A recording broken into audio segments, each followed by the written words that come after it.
Our secret taste recipe is to cook with lemon care. Kutties Healthy Samayal. Hello friends, welcome to Kutties Healthy Samayal. Be positive, be healthy. நம்ம சேனலை subscribe பண்ணாதவங்க subscribe பண்ணிவிட்டு பக்கத்தில் இருக்க bell பட்டனை click பண்ணிக்கோங்க. All ஆப்ஷனை click பண்ணுங்கள். அப்போ தான் நாங்கள் போடுற எல்லா வீடியோஸோட நோட்டிஃபிகேஷன்ஸ் உங்களுக்கு வரும். இது வரைக்கும் சப்ஸ்கிரைப் பண்ண எல்லாருக்கும் தேங்க்யூ ஸோ மச். நாம் இன்றைக்கி ரொம்பவும் டேஸ்டியான ஹெல்த்தியான ஒரு ஸ்நாக் ரெசிபி தான் பார்க்க போகிறோம். இது போல் செஞ்சு கொடுத்திங்கன்னா எல்லா பிள்ளைங்களுமே விரும்பி சாப்பிடுவாங்க. டேஸ்ட்டு பார்த்திங்கன்னா செம்மையாக இருக்கும். 10 to 15 மினிட்ஸ்லேயே நாம் இதை செஞ்சு எடுத்துடலாம். வாங்க இதை எப்படி செய்யுதுன்னு பார்த்துக்கலாம். இதுக்காக 1 கப் அளவுக்கு அவல் எடுத்திருக்கேன். இல்லை வெள்ளை அவல் இல்லை இது போல் ரெட் அவல் எதுனாலும் நீங்கள் எடுத்துக்கலாம். நான் இன்றைக்கி ரெட்டு தான் எடுத்திருக்கேன். இதை நம்ம ட்ரை ரோஸ்ட் பண்ணிக்கலாம். நல்ல வாசம் வர வரைக்கும் ரோஸ்ட் பண்ணி எடுத்துக்கலாம். அவ்வளோதான். இப்போ இதை நம்ம ஒரு பிளேட்டில் ட்ரான்ஸ்ஃபர் பண்ணி வச்சுக்கலாம். இது ஆறட்டும். அடுத்ததாக அதே கடாயில் 1 கப் அளவுக்கு வேர்க்கடலை ஆட் பண்ணிக்கிறேன். வறுத்த வேர்க்கடலையாக இருந்தால் நீங்கள் லைட்டாக ரோஸ்ட் பண்ணிக்கோங்க. பச்சை வேர்க்கடலையாக தான் நல்லா வறுத்து எடுத்துக்கலாம். இது சிம்மில் வச்சு வறுத்துக்கலாம். இது இருக்கட்டும். இதுக்காக 1 கப் அளவுக்கு தேங்காய் பீசஸ் தோல் நீக்கி எடுத்திருக்கேன். அது கூட 2 ஏலக்காய் ஆட் பண்ணி மிக்ஸியில் ஜஸ்ட் நம்ம கொஞ்சமாக அரைச்சி எடுத்துக்கலாம். இது போல் நமக்கு கிடைக்கும். இதுவும் இருக்கட்டும். இப்போ நம்மளோட வேர்க்கடலை நான் வறுந்து வந்துருச்சு. இதை ஆற வச்சுக்கலாம். இப்போ அதே பேனில் 1 ஸ்பூன் நெய் ஆட் பண்ணிக்கலாம். அது மெல்ட் ஆன பிறகு நம்ம அரைச்சி வச்சுருக்க தேங்காய் துருவலை 1 கப் ஆட் பண்ணி நல்லா நம்ம அதை ரோஸ்ட் பண்ணி எடுத்துக்கலாம். நம்ம கொஞ்சமாக கலர் சேஞ்ச் ஆகி வரணும், அந்தளவுக்கு ரோஸ்ட் பண்ணிக்கலாம். இது இருக்கட்டும். அடுத்த இதுக்காக 1 கப் அளவுக்கு வெல்லம் எடுத்திருக்கேன். இது நம்ம ஒரு பவுலில் ஆட் பண்ணி இதுக்காக ஒரு 3/4 கப் அளவுக்கு தண்ணி ஆட் பண்ணிக்கலாம்.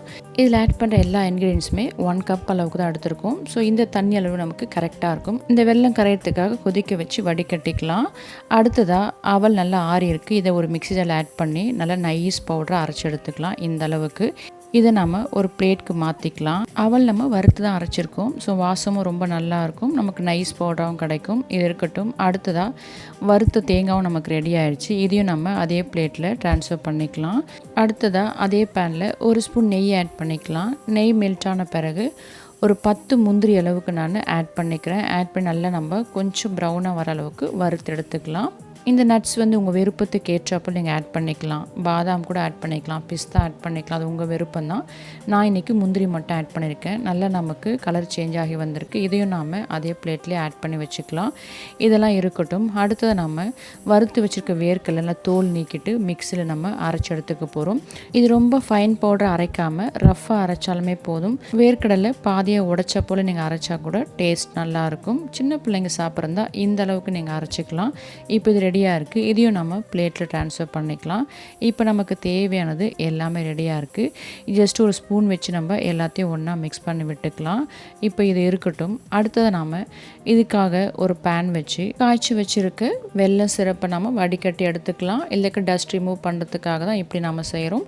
இல்லை பாகுப்பதெல்லாம் நமக்கு தேவையில்லை. ஜஸ்ட் அந்த சிரப் நமக்கு கொதிக்கும் போதே நம்ம எடுத்து வச்சுருக்க எல்லா இன்க்ரீடியன்ஸும் ஆட் பண்ணி நல்லா மிக்ஸ் பண்ணி விட்டுக்கலாம்.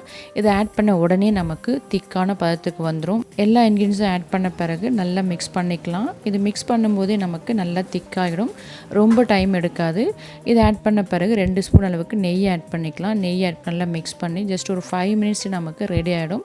நம்மளோட ஹெல்த்தியான டேஸ்டியான ஸ்நாக் ரெசிபி சூப்பர் ரெடி ஆகிடுச்சு. இது ஆறின பிறகு நீங்கள் விரும்பின ஷேப்பில் இதை செஞ்சுக்கலாம். இது போல் ஒரு பிளேட்லேயும் ஒரு பவுலில் நெய் தடவி வச்சுருக்கேன். நம்ம பிளேட்டில் கொட்டின பிறகு லெவல் பண்ணி நீங்கள் ஸ்கொயர் ஷேப்லேயும் கட் பண்ணிக்கலாம். அப்படி இல்லைனா குக்கீஸ் கட்டர் இருந்தால் உங்கள் விருப்பத்துக்கு ஏற்ற போல் சர்க்கிளோ இல்லை எந்த ஷேப் வேணுமோ அதுக்கு ஏற்ற போல் நீங்கள் கட் பண்ணி எடுத்துக்கலாம். நான் இன்றைக்கி இது போல் சின்ன பவுலில் ஃபுல்லாக ஃபில் பண்ணி அதை நான் ரவுண்ட் ஷேப்புக்கு தட்டி எடுத்துக்கிறேன். பவுலில் ஃபில் பண்ணி 2 சர்க்கிள் ஷேப் தான் நான் செஞ்சேன். மற்றது எல்லாமே லட்டூஸ் போட தான் பிடிச்சிருக்கேன். லட்டு ஷேப் நமக்கு ஈஸியாக இருக்கும். பிள்ளைங்களுக்கு கொடுக்கறதுக்கும் நமக்கு கன்வீனியண்ட்டாக இருக்கும். இப்போ எல்லாமே ரெடி ஆகிடுச்சு. நம்மளோட சூப்பரான டேஸ்டியான ஹெல்த்தியான ஸ்நாக் ரெசிபி ரெடி ஆகிடுச்சு. இது எல்லாமே ஹெல்த்தியான இன்க்ரீடியன்ஸ் தான். இதில் நம்ம கேஷ்யூ கிறிஸ்பியாக வறுத்து ஆட் பண்ணியிருக்கோம். ஸோ சாப்பிடும்போது வாயில் கடி போடும்போது செம்ம டேஸ்ட்டாக இருக்கும். இது டெக்ஸ்சர் பார்க்கும்போதே தெரியும், அவ்வளோ அட்ராக்டிவாக இருக்கும். இதில் ஆட் பண்ணுற வெல்லத்தை பொறுத்தும் அவலை பொறுத்தும் தான் நமக்கு கலர் கொஞ்சம் வேரி ஆகும். மற்றபடி இது டேஸ்ட் பார்த்தீங்கன்னா செம்மையாக இருக்கும். நீங்களும் இது போல் செஞ்சு பாருங்கள். செஞ்சு பார்த்துட்டு உங்கள் டேஸ்ட்டு உங்கள் எக்ஸ்பீரியன்ஸ் எங்களுக்கு கமெண்ட் பண்ணுங்கள். மறக்காமல் லைக் பண்ணுங்கள். ஃப்ரெண்ட்ஸ் அண்ட் ஃபேமிலிக்கு ஷேர் பண்ணுங்கள். அண்ட் தொடர்ந்து சப்போர்ட் பண்ணுங்கள். தேங்க்யூ.